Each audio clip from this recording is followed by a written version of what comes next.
Bonjour, aujourd'hui on va voir les news du 13 janvier 2025. Donc on voit tout de suite l'état du marché, donc c'est pas la joie on va dire. Donc que ce soit à la semaine, à la journée ou au mois, c'est vraiment pas le prime. Mais donc c'est pas grave, donc je pense que tout le monde est stressé à cause de Trump qui va bientôt arriver au pouvoir. Donc tous les marchés sont sous tension, que ce soit les marchés tradis ou la crypto. Donc je pense qu'on est fortement impacté par ça. Et c'est pas grave, on regarde tout de suite les news. Donc on commence tout de suite avec Airdrop One qui nous parle de l'airdrop de Kern. Donc Kern, ils ont dit qu'ils allaient distribuer 45,5% de la supply directement au TGE, avec notamment des airdrops pour ceux qui utilisent donc Jumper, Save, Drift ou Jito. Je pense que beaucoup peuvent être éligibles. Il y a aussi donc des airdrops pour ceux qui possèdent des mêmes coins, donc par exemple le Pengu, le Bonk, le ICZ, le WIF, le Fartcoin, le Giga et le Popcat.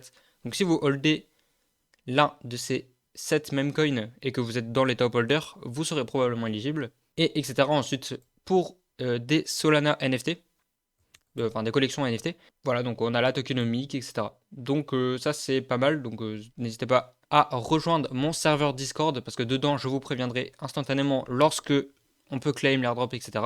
Mais donc ensuite on continue les news, donc ensuite c'est Solid Intel, donc qui nous parle de FTX Europe, donc il a été racheté par Backpack Exchange. Donc Backpack Exchange, ils ont un wallet, ils ont un exchange centralisé et ils ont aussi la collection Mad Lads. Et donc il y a de fortes rumeurs sur leur token.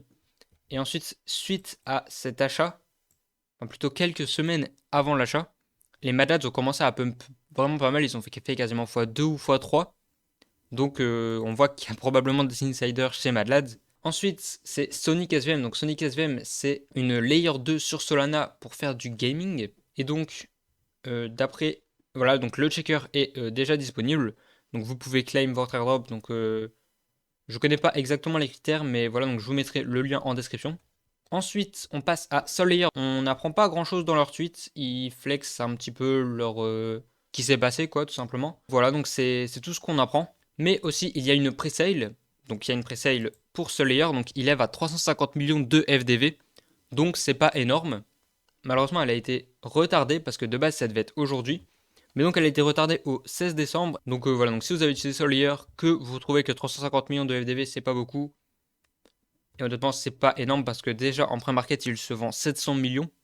Donc que ce soit sur KuCoin ou sur Wales Market, il se vend à 700 millions de FDV. Donc voilà, je pose ça là. Je sais pas si vous voulez rentrer.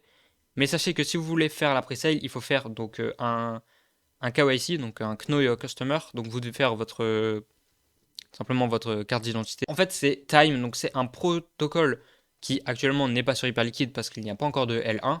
Mais en gros, c'est un protocole qui sert à faire comme du double investissement. Donc pour tous ceux qui ont utilisé les sexes et qui ont déjà utilisé ce genre de produits, vous savez de quoi je parle.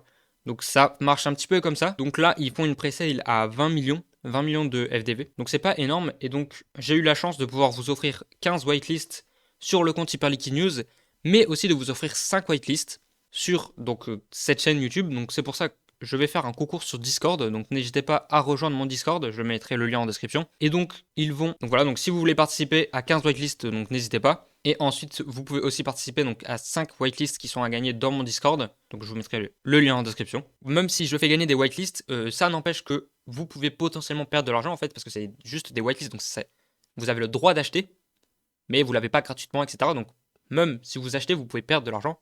Et c'est assez risqué parce que c'est un projet tout nouveau, sans énormément de TVL, etc. Mais en tout cas, si ça vous intéresse, n'hésitez pas à rejoindre mon Discord, je mettrai le lien en description. Et donc je ferai gagner 5 whitelists. Et ensuite, donc on passe à Hyperliquid qui ont annoncé aujourd'hui, ce matin, un multisig. Donc c'est eux-mêmes qui l'ont développé, mais c'est pas un multisig avec des smart contracts comme sur la plupart des blockchains, c'est un multisig directement dans la L1. J'ai pas tout compris comment c'est possible, mais en tout cas voilà. Ils ont développé eux-mêmes un multisig, donc c'est développé par la team, donc c'est fiable. Et donc on peut voir, comme j'ai dit, donc c'est probablement la seule chose qui manquait pour que les sexes de tiers 1 le listent. Donc c'est l'EVM, mais surtout des multisigs, parce que par exemple Binance, etc., ils sont obligés de, pour lister des assets, ils sont obligés de détenir les assets dans un portefeuille multisig. Et donc si vous ne savez pas ce que c'est multisig, ça veut dire, c'est pour multi-signature. Et donc ça veut dire que pour faire une transaction, il faut valider sur plusieurs portefeuilles. Pour l'instant, c'était pas encore possible, mais donc Hyperliquid, ils ont développé une appli qui permet de le faire. Donc voilà, donc ça c'est une news bullish. pour le listing de Hype sur des sexes de tiers 1. Donc pour l'instant, ils sont que sur BitGet et KuCoin, mais bon, la liquidité est pas ouf, etc. En fait, la liquidité est éclatée au sol même. C'est pareil, donc sur BitGet ou sur KuCoin. Mais voilà, donc en tout cas, c'est vraiment bullish. Ensuite, le premier airdrop pour les stackers de Hyperliquid.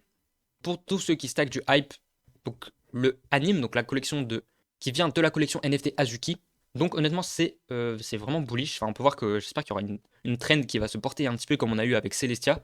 Donc peut-être tous les projets qui achètent des tickers vont faire des airdrops aux stackers de Hype. Et honnêtement, ce serait vraiment bullish. Donc j'espère vraiment que ça va bien se passer. Mais bon, on peut voir qu'il n'y a que 2% qui est réservé. Mais bon, malheureusement, on peut voir qu'il y a seulement 2% qui sont réservés aux Hype stackers ainsi qu'à ceux qui ont utilisé Kaito et en plus des personnes sur Arbitrum. Donc c'est vraiment peu, je ne sais pas combien ce sera, mais ne vous attendez pas à énormément. Surtout que donc, je pense que le token ne va pas s'évaluer énormément. Quand on voit le PenQ qui est seulement à 2 ou 3 milliards, enfin c'est déjà pas mal, mais Azuki c'est quand même plus petit, donc je pense que ce sera peut-être 1 milliard, plus ou moins 1 milliard à 30% près. Et donc voilà, donc je pense que ce sera pas non plus l'airdrop du siècle, mais en tout cas ça fait toujours plaisir. Ensuite c'est les tickers, donc je voulais juste vous montrer les tickers, bon pas forcément des bridges, mais juste les tickers qui sont achetés, donc en fait les tickers sont tellement chers, donc c'est 300 000 $ au minimum pour acheter un ticker. Et donc là tous les projets qu'ils ont achetés, c'est des projets entre guillemets sérieux, ou presque. Et donc c'est des projets qui sont en dehors de Hyperliquid généralement, donc par exemple des bridges, ils ont déjà un token sur Solana. Wool c'est un projet sur Blast, etc. Donc il y a vraiment pas mal de trucs.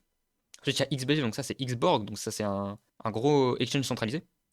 Et donc on peut voir que voilà, il y a beaucoup de projets qu'ils achètent, ils n'hésitent pas à mettre des prix d'entrée quasiment autant que Binance. Parce que pour entrer chez Binance, il faut mettre 400 000 $ sur la table, il faut les stack en BNB.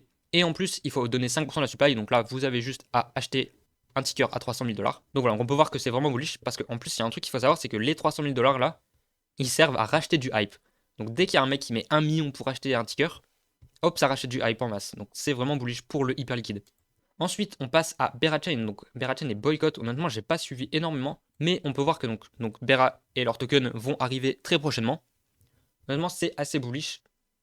Genre c'est vraiment des dégènes sur Bera. Genre je pense que ça peut vraiment être n'importe quoi et je pense que ça peut vraiment rapporter. Faut voir qu'il y a pas mal de projets, donc vous pouvez déjà déposer dedans en fait. Vous pouvez déposer donc dessus, vous farmer des points qui vous permettra d'avoir des Bera. Donc voilà, donc si vous avez des liquidités qui traînent, pourquoi pas faire ça. Ensuite, c'est DG News, donc c'est DG News qui parle de MicroStrategy, donc c'est la seule news qui n'est pas de la DeFi, et donc on peut voir que Michael Saylor ralentit énormément. Donc voilà, donc ça c'est la chart. À chaque fois, le point vert c'est quand il achète.